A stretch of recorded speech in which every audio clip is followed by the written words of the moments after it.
Alors, on va débuter la conférence comme ceci. Fait que je vous souhaite la bienvenue pour la conférence de télépathie animale. Alors, je vais apprécier pour les questions à la fin de la conférence d'attendre si c'est possible pour vous. Et puis, voilà. Donc, il y a toujours une petite période de questions à la fin de la conférence. Alors, la télépathie animale est bien plus développée que qu'est-ce qu'on peut croire ou supposer, hein? Parce qu'on ne se le cachera pas, les animaux, ils ont beaucoup de ressentis. Ils ressentent beaucoup de choses, ils peuvent ressentir les émotions, les intentions, les tragédies. Ils vont ressentir votre énergie. Sauf que le souci, c'est qu'ils ne peuvent pas communiquer avec nous avec la parole. Alors ce soir, je vais vous donner des outils pour connecter avec votre animal. Je vais ouvrir tout de suite une petite parenthèse en partant. Donc, ce soir, la conférence est sur la télépathie animale générale. Donc, peu importe la croyance que vous avez, si vous avez un oiseau, vous avez un chat, un chien, un cheval. Moi, je l'ai vu avec un cheval qu'on avait. Je l'ai fait avec mes chiens, mes chats. Et tout ça, ça fonctionne. Durant la conférence ce soir, par contre, je vais plus accentuer avec les chats, les chiens, parce que j'ai des choses à vous dire un petit peu sur le descriptif du chat, puis le chien au niveau de la télépathie animale. Bonsoir à l'équipe technique qui vient de s'ajouter. Ça va être Mélane ce soir pour vous. Et bonsoir Charlie. Donc voilà. Alors, je continue sur cette lancée-là. La technique pour communiquer avec votre animal, en fait, ce que je vous demande, c'est vraiment de donner 5 minutes de votre attention. Donc, ce n'est pas quelque chose qui va durer des heures et des heures. Hein? Ça ne donne rien de toute façon. Vous avez déjà remarqué que souvent, là, je rouvre une autre parenthèse déjà en partant, mais que quand on fait une recette, souvent, c'est les plus simples qui vont être les meilleures parce que justement, ça n'a pas été long à faire, puis le plaisir était là, puis souvent, c'est ça. Quand c'est très compliqué, bien là, on a la difficulté à trouver les ingrédients, on se décourage parce que c'est trop long. Donc, environ à peu près 5 minutes. Mais je ne dis pas juste une fois, à plusieurs reprises en cours de processus. Donc, ce soir, la première étape pour rentrer en communication avec votre animal, bien sûr, c'est de se relaxer. Là, vous allez dire, Chantal, oui, ça on sait, mais ça ne fait rien, il faut le dire. Ça fait partie du processus. Alors, se relaxer. Il faut faire le vide dans notre mental, ce qui est très difficile. Ensuite, être calme. Et puis, on va fermer les yeux. On va se concentrer sur l'animal en question. Et ensuite, une fois ceci fait, imaginez-vous en communication avec cet animal, puis demandez-lui s'il veut communiquer avec vous. L'animal en question, je vais y revenir en cours de conférence, il n'est pas obligé d'être assis sur vous, d'être assis devant vous. Parce que vous allez voir en cours de route qu'on peut même aller avec un animal décédé. Donc, dans des cas spécifiques, bien sûr. Alors, voilà. Donc, première chose, on établit une communication, savoir si l'animal veut communiquer avec nous. Parce que, j'ouvre une autre parenthèse, que, vous savez, autant chez l'être humain, il y a des gens qui ont plus de facilité à communiquer, puis d'autres, moins. Donc, c'est la même chose sur les animaux. Vous pouvez avoir un petit chiot. C'est sûr que si vous avez un petit chiot, un petit chaton, ça va peut-être être plus difficile à entrer en communication parce que c'est un bébé ou un ado, voyez-vous. Donc, il ne faut pas baisser les bras si le souci, c'est un petit peu compliqué au départ. Ensuite, la deuxième étape, ça va être de transmettre votre message. Bon, la façon de transmettre votre message, je vous en explique 3, d'accord, pour l'instant. Donc, vous pouvez transmettre une pensée. Si vous êtes capable d'envoyer une pensée, vous y envoyez la pensée comme « Vas-tu bien? As-tu faim? » Là, commencez pas à aller dans des pensées super compliquées, tu viens-tu d'une vie antérieure, puis d'aller trop complexe. Là, on commence avec les choses simples. Un coup qu'on maîtrise l'art, là, à ce moment-là, on peut vraiment développer une communication télépathique, hein? Il n'y a pas de souci parce qu'on peut le faire avec les humains aussi. Donc, première, on transmet une pensée. Vas-tu bien? As-tu faim? Hein? On va commencer avec ça. Bon, si ça ne fonctionne pas, vous ne recevez pas de message, vous pouvez y aller avec transmettre une image. Donc, ça peut être l'image que vous imaginez, vous êtes en train de le caresser ou de le nourrir. Alors, si, en envoyant cette image-là que vous êtes en train de caresser, normalement, votre animal devrait vous envoyer une sensation de bien-être. Qui aime ça, qui n'aime pas ça, dépendant de l'endroit où vous le caressez.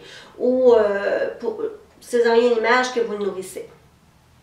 Et la troisième, ça peut être une sensation forte. Donc, pour ceux qui ne sont pas capables d'envoyer une image parce qu'ils ne sont pas capables de visualiser, vous pouvez tout simplement ressentir. Là, on évoque le ressenti. Puis là, vous lui envoyez une grosse dose d'amour à votre animal. Commencez comme ça. Ensuite, la troisième étape, ça va être de recevoir le message de votre animal. Là, observez ce qui vient à l'esprit. Là, enlevez votre logique, puis écoutez tout ce qui passe. Par la suite, vous allez filtrer. Mais on laisse ce qui vient à l'esprit. Vous pouvez recevoir une pensée. Vous pouvez recevoir une image ou vous pouvez recevoir une émotion. C'est-à-dire que si vous avez demandé tout à l'heure à votre animal, est-ce que tu vas bien? Bien, c'est possible que vous ressentiez une douleur à un endroit sur votre corps ou que vous ressentiez de la tristesse, de la peur. Ça peut être de la joie. Là, je vois sur le côté négatif, mais ça peut être de l'excitation, de la joie, qui a faim justement. Et vous pouvez le ressentir sur votre corps physique. Donc, à ce moment-là, ça va vous dire, ah, si tout d'un coup, vous avez une crampe d'un genou, en faisant ceci, ah, votre animal, il a peut-être une petite faiblesse au genou, quelque chose. Ou sinon, s'il y a une petite tristesse, vous allez vous sentir triste tout à coup. Là, on commence par filtrer ce que notre animal, il nous envoie. Ensuite, quelles sont les questions que vous pouvez poser à votre animal? En fait, vous pouvez lui demander comment il se sent, ce qu'il pense, s'il a faim, s'il a soif, s'il ressent de la douleur. Puis là, une petite question qui peut être intéressante, c'est s'il accepte un nouvel animal. Je ne sais pas, vous avez un chien, ça fait 12 ans. Puis là, vous décidez d'avoir un chat ou un chien, une souris, un hamster, peu importe. Et là, bien, ça peut arriver que vous dites, ah, mon animal, il a changé de comportement. Bien, à ce moment-là, vous pouvez lui demander s'il accepte un nouvel animal. Et un peu plus tard, on pourrait aller plus loin, même s'il accepte, dans le cas, le nouveau petit bébé. Parce que pour ceux et celles, souvent, vous allez avoir des animaux avant d'avoir vos enfants. Et puis là, vous allez voir un changement sur l'attitude de votre animal. Alors, ça peut que votre animal n'acceptera pas l'enfant, mais ça peut aussi qu'il accepte, mais il veut être protecteur, ou il vit des peurs, des angoisses et tout ça. Vous pouvez demander à votre animal s'il vous aime. Ça, c'est cool, hein? Et puis, vous pouvez lui demander s'il est heureux ou non. Ça ne veut pas dire parce qu'une journée, il n'est pas heureux, qu'il n'est jamais heureux, votre animal, avec vous, là. Il est comme vous, il y a des émotions. Des journées que ça va bien, il y a des journées que ça va moins bien. Alors, voilà. Maintenant, j'ai des gens qui m'ont demandé, Chantal, est-ce que les animaux se réincarnent en être humain ou est-ce que nous, on se réincarne en animal? Donc, j'ai fait une conférence là-dessus, mais je ne vais pas trop élaborer. Alors, ça peut être une question à poser. Donc, est-ce que votre animal est une vieille âme? Ou bien c'est la réincarnation d'une personne que vous connaissez. Bon, là maintenant, on y va avec la réincarnation au niveau des animaux. Les chats, les chiens ou tout autre animal. La façon que ça fonctionne, eux autres, c'est qu'ils ont une âme de groupe. Je m'explique.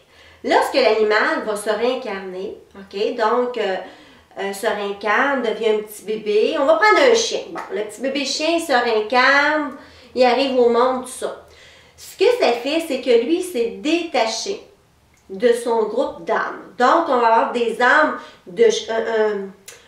un groupe d'âmes de chiens. On va avoir un groupe d'âmes de chat. On va avoir un groupe d'âmes de chevaux ou cheval. Je pense qu'on peut dire cheval maintenant.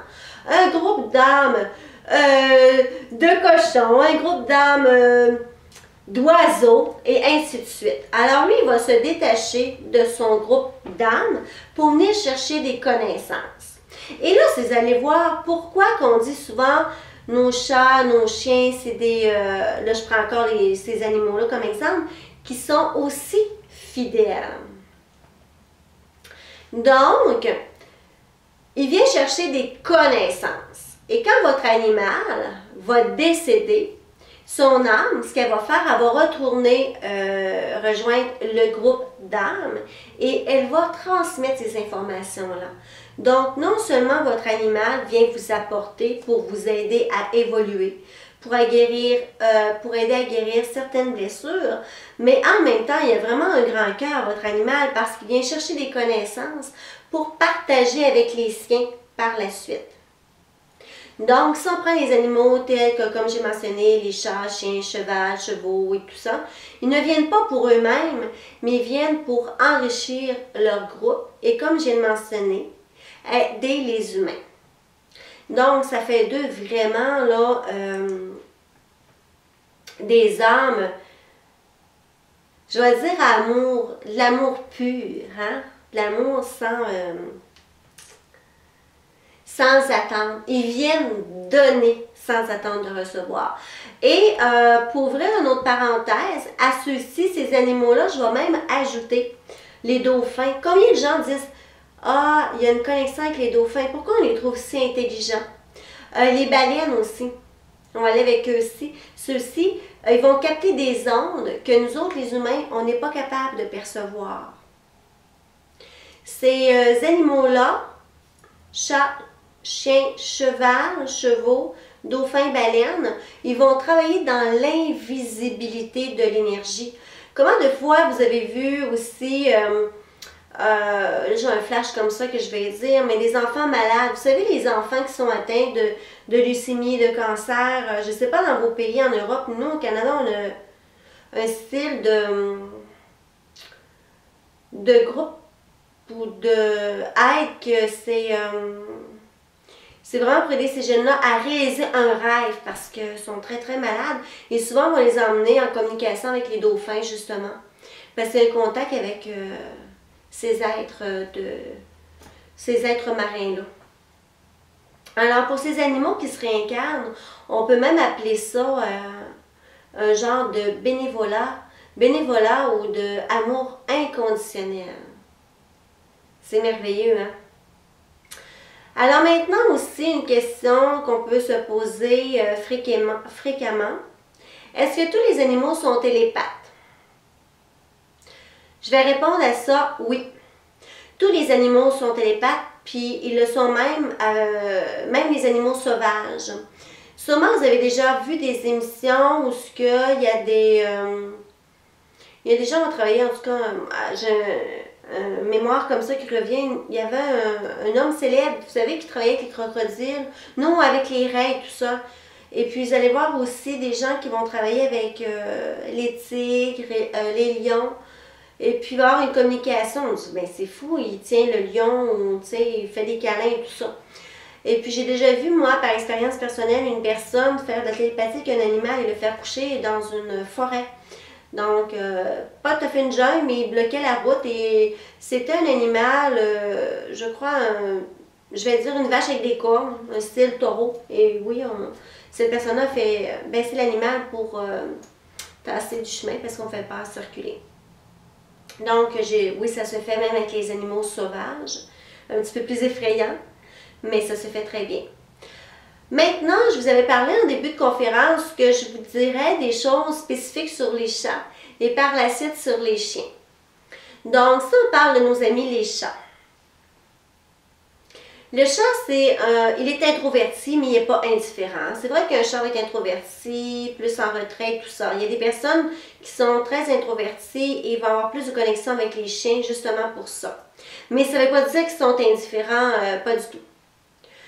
Les félins, là on parle des chats, mais quand on parle de félins, on peut aller dans les lions, les tigres et les panthères et tout ce qui est dérivés des félins, voit très bien notre aura. Hein, vraiment. Et comme vous avez remarqué, je rouvre une parenthèse, peut-être que j'en parle dans la conférence, mais je ne sais pas, j'ouvre une parenthèse.